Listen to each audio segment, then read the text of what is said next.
Brad Brown, Carl Jones here with you on BKL Nightly. This is the Let's Talk Ball edition. We are breaking down the X's and the O's as we do every single week. We're going over the All-22 film, talking Bills and Saints. You know, a game that, Carl, we talked about is one, the Bills were favored by 15, 16 points, whatever it was, and didn't play like a team that was that much of a favorite. We talked on Monday and Tuesday about, hey, look, this is the NFL. You know, you can't expect the Bills to be like this all the time. And when you go through the film, I think this was one where we kind of reflected that impression. There was some good stuff, but there was some not so good stuff. I do want to start, though, with the thing that was as good as I think I've ever seen when it comes to, you know, a Bills player on offense. And for once, we ain't talking about number 17.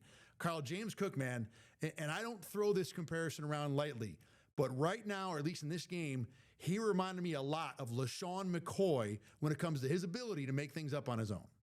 He's playing at that elite level right now. I think last year it would be, being unbiased, I think he was a back half, top 10 type of running back. I think that considering the fact that he only played half of the snaps, he wasn't on the field on third down, he got to 1,000 yards on the final game of the year. I think it's safe to say he was in that stratosphere of running back.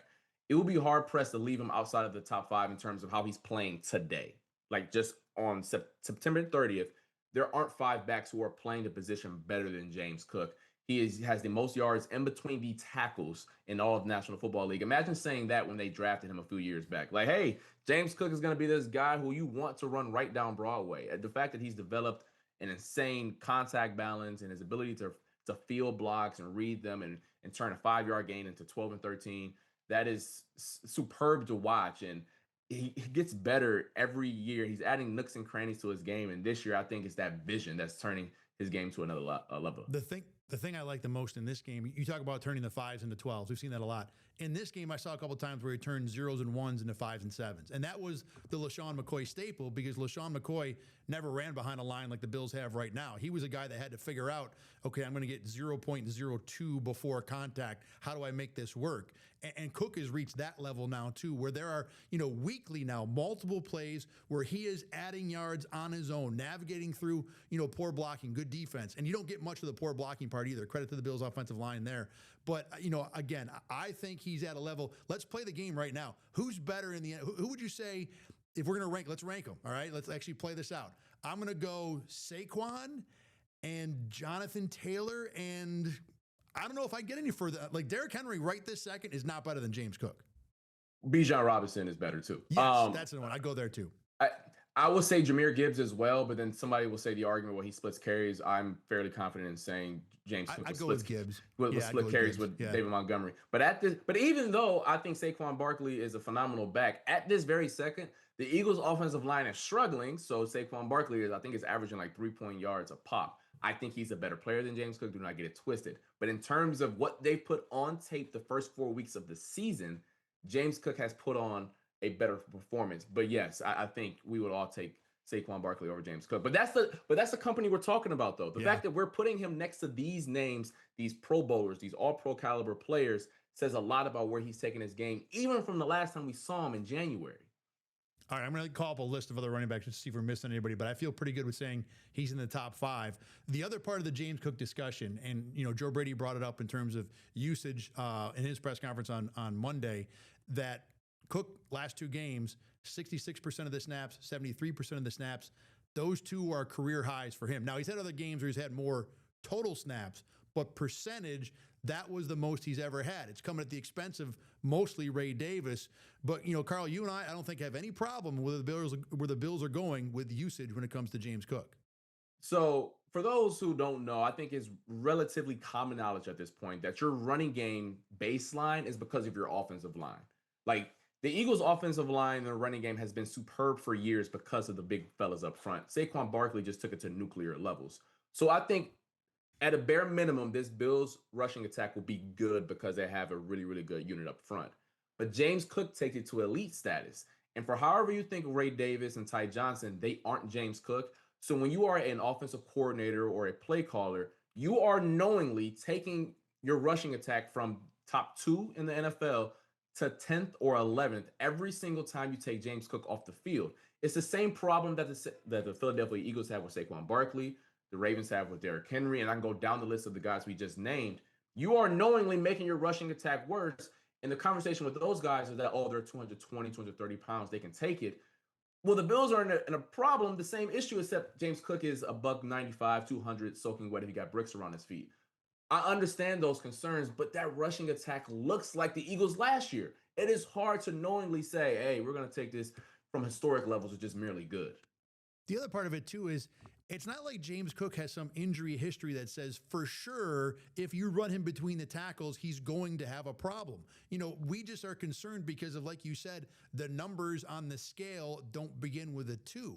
And look, that's still a legitimate concern. And yes, if you pound James Cook, it might cost you later in the season.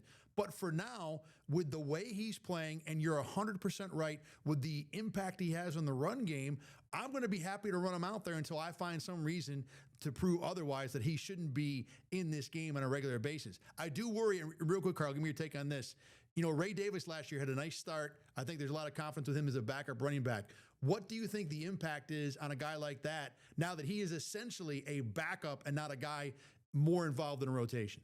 Ray Davis's problem is that James Cook has really elevated as a player who is best used in between the tackles. And I think when you drafted Ray Davis out of Kentucky, yes, he was a player who was really good out of the backfield, but he was a bruiser, a thumper, right? Some of those guys who can get those tough 3 and 4 yard gains. Well, James Cook is great at that. So for you to sit here and tell me what Ray Davis does better than James Cook, okay, he's a better pass protector. Well, Ty Johnson's better than all of them, and he plays above Ray Davis in that department. So it's hard to justify snaps for Ray Davis that don't come at the expense of making the Bills' offense worse. I think that's the problem and the conundrum that Joe Brady's going to have to battle with the rest of the season. All right, we did forget one running back who I think we probably should put above James Cook, and that would be Christian McCaffrey. Do we agree with that or no? Yeah, I forgot about my boy CMC. Yes, he's a baller. I'll throw a few more names at you. Just go quick. Yes, no. Yes is better than Cook. No, not better than Cook. But guys who I think at least are in the conversation. Kyron Williams? No. I agree. Josh Jacobs? Equal, because they do different things. But James Cook is playing better today. Yeah, I'm with you on the take. I would still go with James Cook. That's probably it. So we got James Cook, borderline top 5, which feels, to be honest, it feels low as good as he's playing. But when you start going through the names, I think that's 100% fair. All right, let's move on. Up front, the Bills had to play a game without their regular starting offensive line. I'm surprised they even bothered to play the game. You know, those are things that apparently don't happen anymore, but Spencer Brown missed the game with a calf injury. I thought Ryan Vandermark was fine. Look, this is a guy that every time he gets in the game, I feel like he can play in the NFL on a regular basis. Is he as good as Spencer Brown? No, but there might be 3 of those guys in the NFL who are as good as Spencer Brown. Though you did say, and I agree with you here, the right side of the offensive line, it wasn't their best day at the office. No, and the other person on that side of the offensive line is O'Cyrus Torrence, who I think is ascending into a really good guard, but he's at his best a mauler when he puts his 2 hands on you. He can really move you. And the Saints had some guys up front, most notably Carl Granderson, that's more of a speed guy. And when those rush situations kind of, I don't want to say expose O'Cyrus Torrence, but gave him some fits in certain situations. So I thought those 2 guys on the right side didn't have their best day at the office. But what's funny in saying all that, they didn't have their best day at the office, and it was still like a top 10 day when you look at the rest of the National Football League. We've talked about this off camera. I just want people to just understand how great this Bills infrastructure is up front. There are some units across the NFL that aren't, I want to be polite here when I say this, that aren't conducive to offensive success. I don't care who you have back there. You just aren't going to have down-to-down success. The Bills aren't one of those teams. So despite a backup in Ryan Vandermark, O'Cyrus Torrence didn't have his best day, the Bills still were able to function as an NFL offense. I'll say it for you in the PG version. There are a lot of bleep ups out there. That's what it is. Right? A lot of offense that have a bunch of bleep ups on there. To your point, though, look, the 4th down play to Shakir that everybody complained about, and I get the argument about not using Cook there, that was simply O'Cyrus Torrence took a wrong step, trips up Ryan Vandermark pulling, and the play is dead. That wasn't necessarily a bad play. It was just something that happened in a game. But it happened so little with the Bills, you circle it with red pen, and you're like, oh, my goodness, what is this that happened in the game? So, yeah, I'm with you.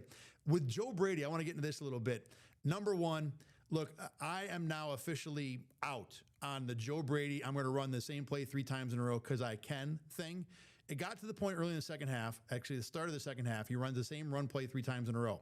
On the second snap, before the Bills run the play, I'm looking at the formation and thinking, oh, I know what's coming up here. It's the same thing I just saw on the last snap. It wasn't just me, because both Saints linebackers are in the hole where the play is going to go, to the point where they kind of blocked themselves by being in the same spot, and the Bills still ran it well. Then they ran it again on a third time in a row. This time, New Orleans figured out how to play it. The reason I have a problem is that third time. Carl, there are too many times when Joe Brady goes the same play, but at the end, he ends up with the team in second and long. Now, look, you can get away with that because you're Josh Allen, but at some point, and we've seen multiple times the last few games, where those second and longs turn into punts or turn into drive enders. And look, I like going to it once or twice in a row, but when we start spamming these plays over and over, teams have seen it, teams know it's coming, and teams are going to be able to stop it, not just keep it from going for 15, but causing Buffalo problems at the other end. Yeah, defensive players get paid too. They watch film just like the rest of us, more attentively than us, to be quite frank. So they're going to pick up on some of those nooks and crannies. I will say about the whole Joe Brady experience, and I'm not going to talk about both sides of my mouth here, in that yes, the Bills' offense is still elite. Once again, look across the rest of the National Football League. There are some units that are struggling. The Eagles put up 55 points in the NFC Championship game right now, and Lord have mercy, everyone's mad about A.J. Brown not getting the rock. The Bills are fine, but I will say they feel a little vanilla, like they feel a little safe, and I'm not going to speculate on why that's the case. Maybe that's the schedule. Maybe it's early in the season. They just want to work on the foundation of their offense. Whatever the reason is, this doesn't feel like the full fleshed out version of the Joe Brady experience. And I wonder, as we go further along, will they start to diversify things up a little bit? I'm thinking that we better hope it's not, because I think there's going to need to be more. And the other part of it too is, and I was thinking about this, when you have James Cook playing at the level we talked about, and Josh Allen is already at the MVP level, and the offensive line is 1 or 2 or 3 in the NFL, there's no knock on Joe Brady, who's been fine, but how many of 32 current offensive coordinators would succeed in that spot? The number is absolutely in the high 20s at minimum, so, to say, look at what Joe Brady's doing. Yeah, there's good things he's doing, but the margin of error is enormously wide, and then Yes. A stupid thing I want to complain about, when Joe Brady on Monday talked about he thought the Saints were the best defense the Bills have played so far. He might be right, but the 4 teams the Bills have played so far, last time I checked, literally, we're in the bottom 7 in EPA per play allowed. So there has not been a good, it's like telling me what's the most realistic Transformers movie. Like, sure, it might be that, but come on, Joe. I mean, look, the Bills are going to get tested a whole lot more, and Joe Brady for that matter, as we go forward. All right, let's flip to the defensive side of the ball. The number one star after the game, the number one story probably, was Cole Bishop. And I think we both thought that the interception was the highlight play, but there was more good to mine there from that film for number 24. He's playing faster, and I think that when you go back to what Sean McDermott and Bobby Babbitt said in the beginning of the season and dating back to the offseason, he just needed more reps. He needed more time on task, or he felt more comfortable out there in the offense. And I think he's playing faster. I think he's playing more assertive. There was a play, I can't recall exactly when, but he was the deep middle safety, and a run bust down the Bills sideline, and he ran like a bat trying to get his prey, and was right there and made a nice, beautiful tackle in the open field. That is the hardest play to make for a deep middle field safety, is tackling in space, and he did it relatively easy. That's a player who's just more comfortable and confident. And there were some other plays outside of that one. Obviously, the interception was amazing. He was the only player who really snuffed it out. Trey White fell off of his player late, but I don't think he would have made a play on that ball. He was the only player that really figured that the trick play was up, so I just want to give him his kudos for that. Yes, he did have the rough play on Brandon Cooks, where Brandon Cook, or if it was a better ball, Brandon Cook scores a touchdown. I'm not saying I think he's some all-pro, all-world safety, but it is good to see a young player looking more comfortable and confident out there. I tweeted this out. Instincts plus athleticism equals big plays. You saw that with the play at the goal line. You're hopeful that, because he's one of the few players that has great athleticism, at least for their position on this defense. You're hopeful that with the instincts improving a little bit, that he's able to produce more splash plays for the Bills. I'll give you another instinct play. The Saints ran a jet sweep with Shaheed twice. On the second time, Bishop was on the line of scrimmage, drove his tight end, his blocker back, and basically ended the play by, forcing penetration. That was a confident instinct play to me. He also had a really good one-on-one rep coverage with Juwan Johnson, who's a monster of a player, and to be able to hang with him physically to the point where I really thought a penalty should have been called, but regardless, it was a really good rep. So I think we're seeing, it's not just that splash play. We're seeing more and more indications that he's feeling good and comfortable, which is a big step for him. He wasn't the only safety I liked in this game too, at least on one play. The play before the interception, Taylor Rapp did a nice job of signaling to Trey White that he was going to basically push outside and pick up a receiver who was going in motion against Shaheed on a play where the Saints were trying to mesh or wall off everyone inside to let Shaheed leak out to the other side. Carl, as someone who's been in a secondary like that, the thing that kind of stuck out to me is you'll see guys pushing coverage all the time where a safety will say, I'm going to take this motion, man. You, as a corner, kind of cover me in center field or whatever.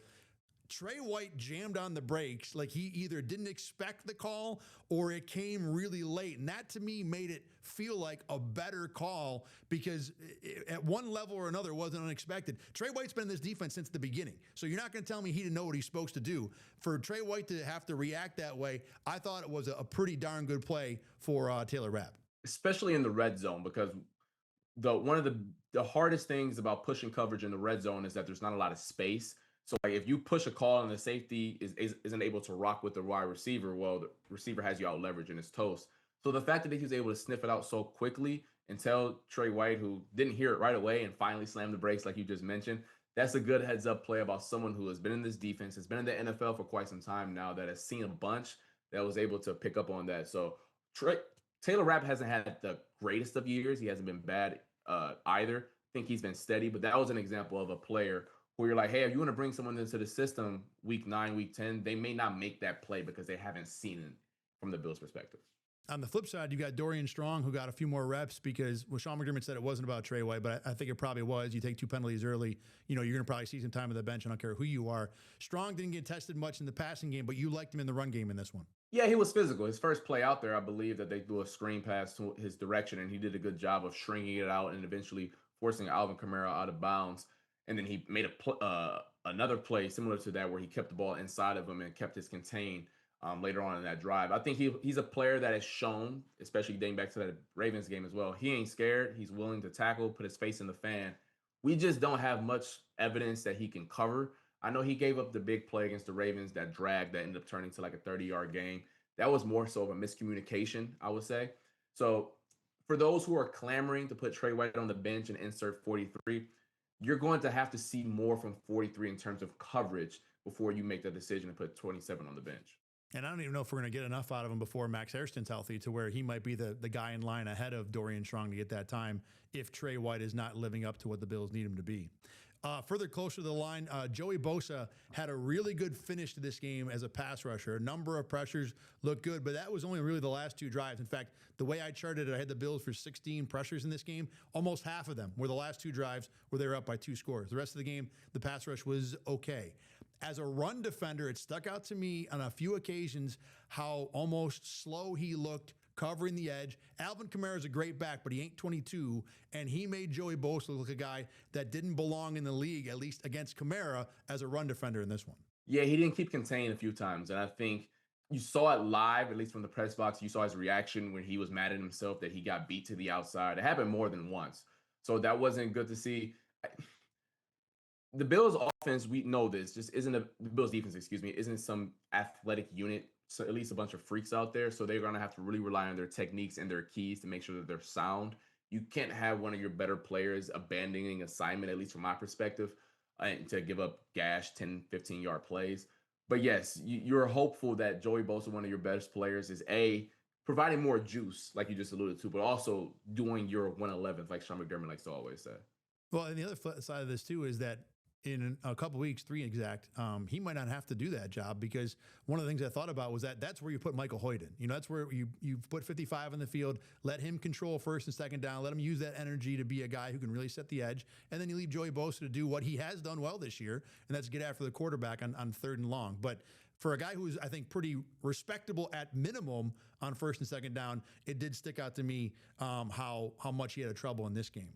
On the other side of the line, Greg Rousseau, has not had a great start to the year. And Bobby Babich on Monday said that last week the Bills challenged Greg Rousseau. And Carl, I got to admit, I was a little bothered by Bobby Babich using that terminology. And I get, look, Rousseau has not lived up to what you would expect. But this guy for the last 4 years has been a consistent improver, the most dependable lineman on the team. When the Bills had that terrible performance against the Bengals in the playoffs, Greg Rousseau was the only guy who played at the same level he did during the regular season. So for the Bills, 4 games into his 5th season, for a guy you just paid who's been pretty good, for that guy to need challenging, I thought it was something that bothered me because I didn't think a guy like that should need it. If you're year 2, if you're a new starter, I get it.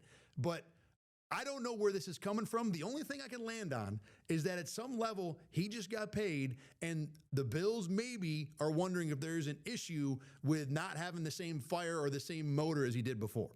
Yeah, and also I don't want to dive too deep onto this because I don't know Greg Rousseau in terms of like his mental day to day, how he focuses up. But a lot of times the coaches kind of use us as a vessel to get to the players. Like they will use something in terms of those press conferences and those scrums to to relay a message saying like, hey, I told you once in the meeting room this your level isn't up to the standard. Maybe if I tell people outside of these walls, it'll be in that direction. I'm personally not the biggest fan of that because what we say in house stays in house. But I was also a little shocked that terminology, because challenge means like, hey, bud, like I don't think you're playing up to like there are other ways that you can say a player isn't playing up to standard outside of using the word challenge, which I'm right with you on that one. It did shock me a little bit as well. But maybe they just wanted to find another way to light a fire up under his behind and play better. Yeah, I am in no way implying that Greg Rousseau has slacked off or done anything Right. this year. Yes. That's yes. why I'm mad. Yes. Because that is a guy on this team that I would put near the bottom of the list of having a concern about effort. Now, look, the production has not been there. No one can argue that. Yes. You know, and maybe Bobby Babich, maybe he might, want to have, as the Bills say all the time, he might want to have that comment back, in terms of the word he's using. The point I'm making is that I think Greg Rousseau will figure it out because there is no one on that line, even Ed Oliver included, who has been more consistent as a producer.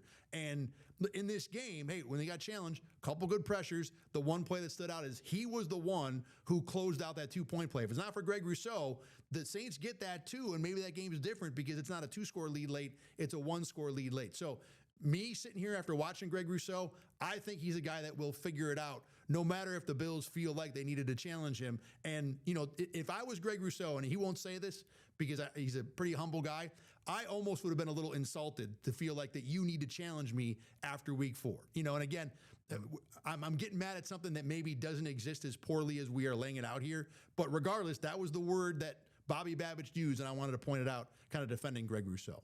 Anything else on that from you or no? No, I think that's a fair point. When I heard it too, I was like, I've been that player, and you telling the people outside this family that you trying to get me amped up. That's kind of wild. All right, let's move on to the Patriots here just for a couple minutes. It's going to be an interesting test. This is a very much a discover game because New England's won 2 games, but they've beaten the Dolphins, who are 1-3 and not very good, and they've beaten the Carolina Panthers, who are 1-3 and even worse. But they were real impressive knocking off Carolina last week, and they will present a test that the Bills and most of the league's teams in this league don't present too often. Yeah, I want to once again be respectful to the Bills' opponents they face so far, but Drake May will be probably a top 4 or 5 passer on their schedule in terms of how he can access all areas of the field. Sure, Jalen Hurts has the Philadelphia Eagles offense, but he's very limited in how he attacks a defense, right? He's got the deep ball, he got the check down, and with his legs. I think Drake May is a super talented passer, and it bears out with a lot of the analytics. I believe on a down-to-down basis, his success rate was basically Thad Brown has beautifully laid out before. He is number 1 in the NFL at that right now as a passer. So he's doing a good job of moving the chains despite not really having superb weapons around him. The running game is bleh. So I think that this is going to be a challenge that the Bills defense is going to have to take on. Listen, we've kind of beat it around the bush and said like, hey, we don't know how we're going to judge this Bills defense until they play someone with the pulse. I think that this will be a week where we can say, okay, I'm not saying Drake May is Patrick Mahomes or an elite guy, but he will at least make these guys have to use their hamstrings a little bit more often than they did last week where Spencer Rattler's checking it down every single play. To be fair, Spencer Rattler was a hamstring tester for sure when he started to scramble. There were a couple players who might have been, pulling at the old back of the leg after. Yeah, I got a little twinge there. That's why I didn't make that play. But I'm with you on Drake May and what he can do. I'm still concerned about the rest of the Patriots offense. Yes, I mean, they spent a top pick on an offensive lineman for a reason. Stephon Diggs is the number one receiver there for a reason. But yeah, as a quarterback, look, if the Bills can't get pressure, and like we said in this one against the Saints, the pressure wasn't there until it was easy, until it was pin your ears back time for the most part. So if Drake May gets to sit back there and survey a field, I don't care who his receivers are, I think it will be a pretty unique test for the Bills this week. Just one last thing on Drake May I will mention. He is 4th right now in EPA per play per drop back, but he's been sacked 13 times, and his pressure rate is one of the highest in the National Football League.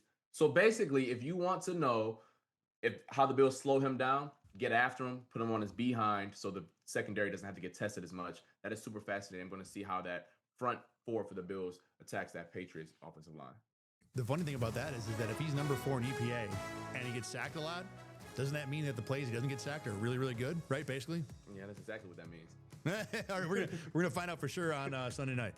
Thanks for watching, as always. For Carl Jones, I'm Thad Brown. You can always see Let's Talk Ball, the BKL Nightly Tuesday edition on YouTube and on Spotify. BKL Nightly is back tomorrow, getting you ready for Week 5 against the Patriots. For Carl, I'm Thad. Thanks for watching.